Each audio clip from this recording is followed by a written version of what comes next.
Challenge के साथ कह सकता हूं, प्राइवेट सेक्टर में, प्राइवेट सेटअप में जी शायद मैं इस देश में जी, ना केवल फतेहाबाद हरियाणा में, इस देश में शायद सबसे सस्ता जी जी डॉक्टर हूंगा, या मेरी चिकित्सा सेवाएं अस्पताल में सबसे इकोनॉमिकल है, सबसे सस्ती है। और रिजल्ट भी आज तक, चाहे कितने जटिल ऑपरेशन थे, 99.9% ऑपरेशन कामयाब हुए। ये ऊपर वाले की मुझ पे एक कृपा दृष्टि, असीम कृपा है, असीम कृपा है। जैसे कि हम चेक करते हैं रेशो पर, जिस भी प्रकार के ऑपरेशन होते हैं, तो डॉक्टर साहब का जो रेशो है, आपने बता ही दिया है कि आपका रेशो बड़ा हाई रहा है, सक्सेसफुल ऑपरेशन यानी कि सबसे ज्यादा रहे हैं आपके। मतलब इधर पूरी बेल्ट का हमने पहले ही वर्णन किया है। इस बेल्ट में आप जैसे सक्सेसफुल ऑपरेशन करने वाला डॉक्टर कोई, मतलब इस बेल्ट में क्या दिल्ली से लेकर और पंजाब में चले जाए तो कोई देखने से मतलब मिले ही नहीं सकता। ये गांव में अपने ही पैसों से गलियों का निर्माण आपने करवाया है, जैसे हमारे पास सूचना है, हमने तथ्य इकट्ठे किए हैं। तो डॉक्टर साहब, आपने कौन सी किस प्रकार की गलियों का कुछ उल्लेख करके हमारे दर्शकों को बताएंगे? अपने ही पैसे से जब गलियों का निर्माण होता है तो मानो कि एमपी कोटा से, सांसद कोटा से पैसे से आती हैं गलियां, वो तो चलता है, पंचायत के थ्रू चलता है। और जो आपने करवाया है ये एक मतलब अलग तरीके से अपने आप में मतलब बहुत सुनहरी बात हमें देखने को मिली। डॉक्टर साहब, उसके बारे में बताइए। ये चांस की बात है कि ये मैं आज जो इंटरव्यू दे रहा हूं, गांव गोरखपुर में बैठ के दे रहा हूं। यहां सन 2000 की बात है। राजनीति से मेरा दूर दूर तक कोई लेना देना नहीं था।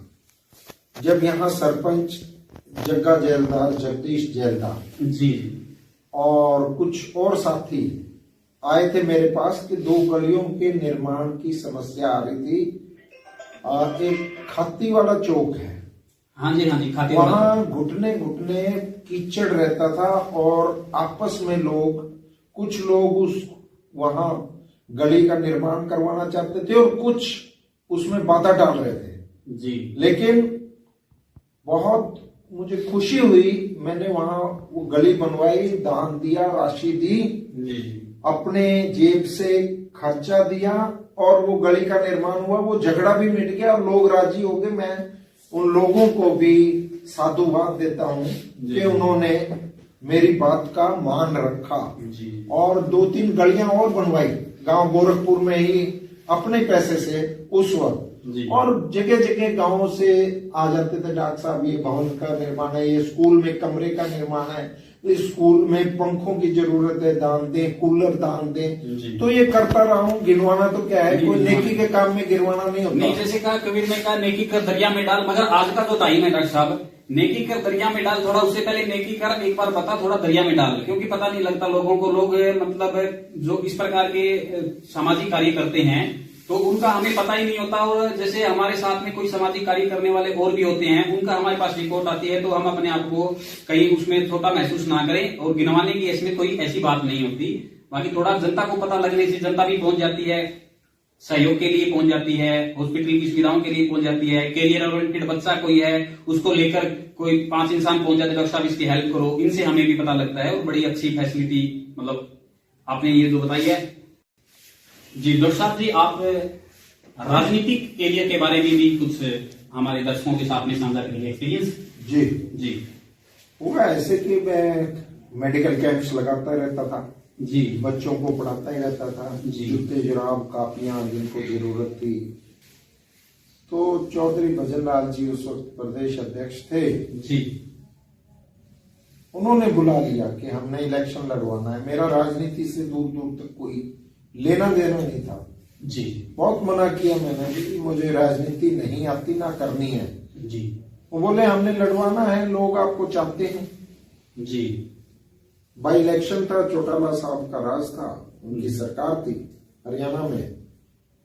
तो मुझे कांग्रेस के प्रत्याशी के तौर पर जी राजनीति में उतारा गया जी। प्रेस कॉन्फ्रेंस भी हुई, वहां भी यही कहा गया कि ये हमारे प्रत्याशी हैं कांग्रेस के बाई इलेक्शन में 2003 में, और इनका नाम मैं कल घोषणा कर दूंगा नाम की। जी जी, आपके नाम की घोषणा होने वाली थी। ऐसे मुझे कांग्रेस ज्वाइन करवाई गई, लेकिन धोखा किया जी। रातों रात वो अपनी बात से पलट गए, मुकर गए। जी तो राजनीति में ये मेरी एंट्री थी जी जी। और वो चलता रहा सफर।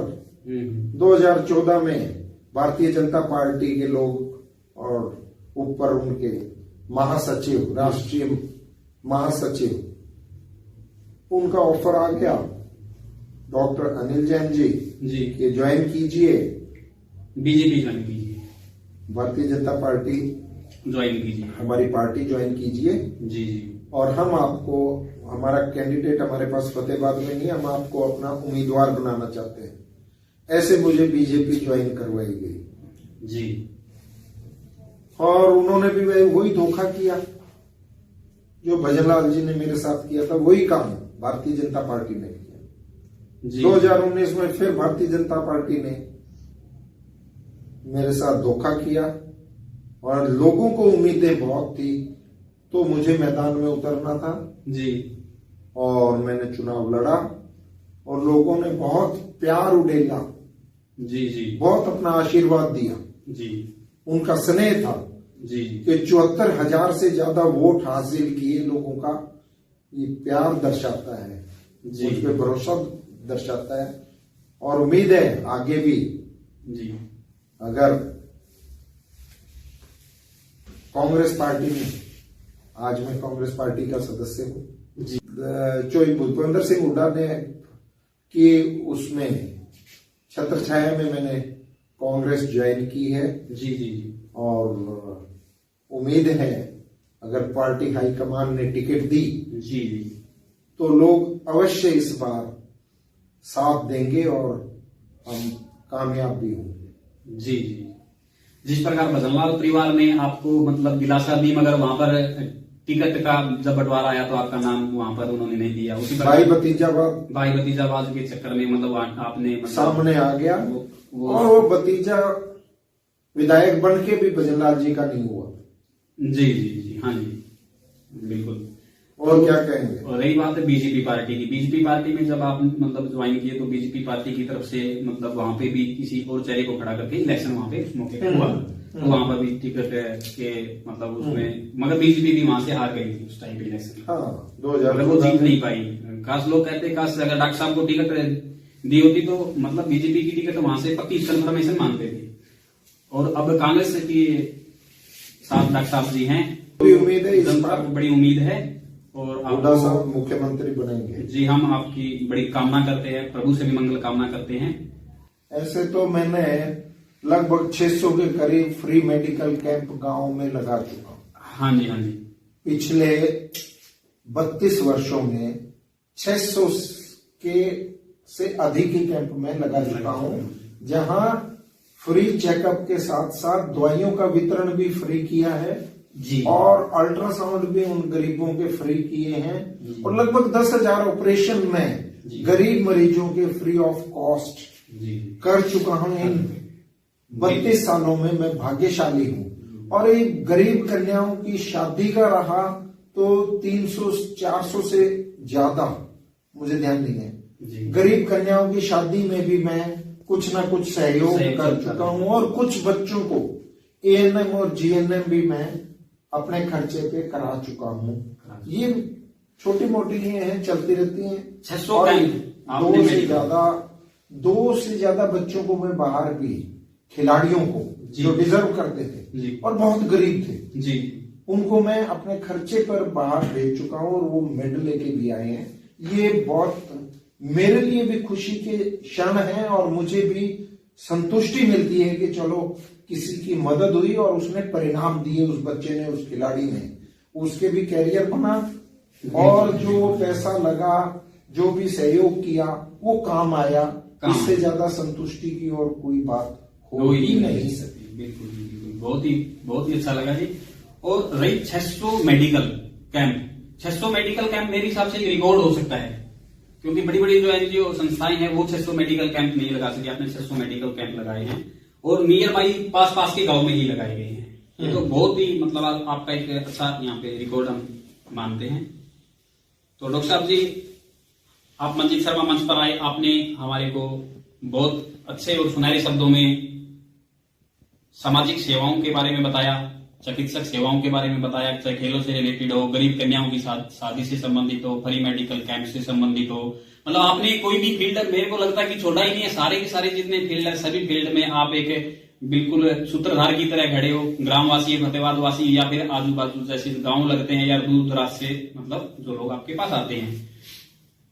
तो इन्हीं सुनहरे शब्दों के साथ डॉक्टर साहब जी आपसे फिर एक बार लेते हैं अलविदा। नमस्कार। नमस्कार। जाते जाते आप हमारे दर्शकों को कुछ खास बात बताना चाहेंगे? मैं दर्शकों से यही कहना चाहूंगा जी, जो आप मन में ठान लें जी, तो कोई रोक नहीं सकता, वो आप कार्य ना करें। दूसरा, मैं अपने युवा साथियों के लिए ये कहना चाहूंगा कि नशे से दूर रहें। नशा आज हमारे समाज को घून की तरह खा रहा है।